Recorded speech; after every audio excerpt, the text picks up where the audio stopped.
Una ko may tanan karon sa 4,228. Kapin 259 kilowatt-hour ang konsumo sa kuryente sa pamilya ni Mona Lisa Paraon ni aging bulan sa Hulyo.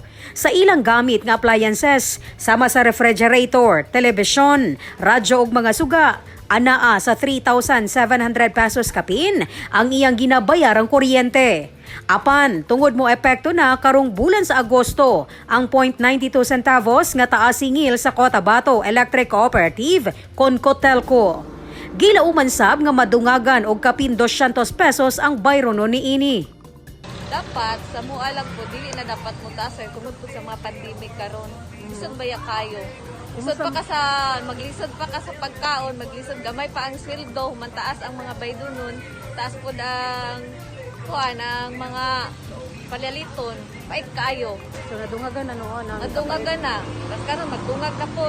Na magduha ka bil, putol na diretso. Pila may bill ninyo kada bulan te? 3,700. 3,700. So, makapinalty pa ka, mahimo pa siyang 4,200. Manalisod jud kaayo. Miangal sab sa taas singil sa kuryente ang uban pa mga apektadong residente sama ni Corazon Candido. Man mi bill pero nakadungog ko nga mutaas na po daw ang kuryente. So nag-uul mi kay o tan-awa ning ako ang negosyo karon maura ni asa man ko mangitag wala ko'y trabaho. Oh, bago ra man mi naputlan kawa mi kabayad.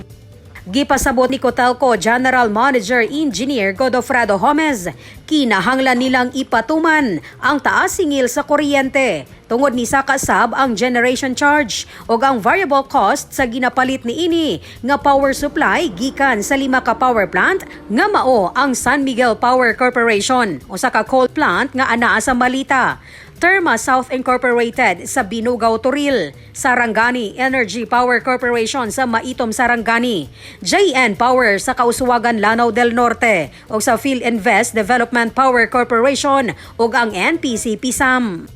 Ang hinungdan ni ini is ang pagsaka sa variable costs na atong gipalit nga power supply.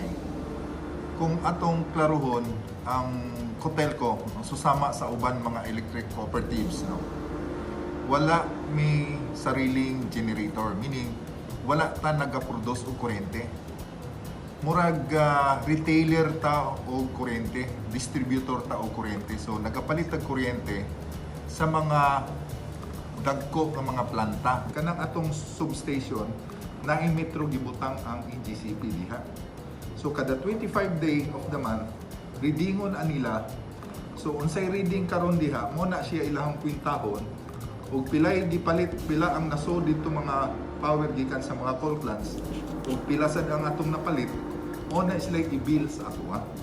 So out of that i-bill nila diha natong hibawan kung pila dapat atong bayronon o pila dapat atong i-charge atong mga member consumer. Kay pass-on charges lang man na siya.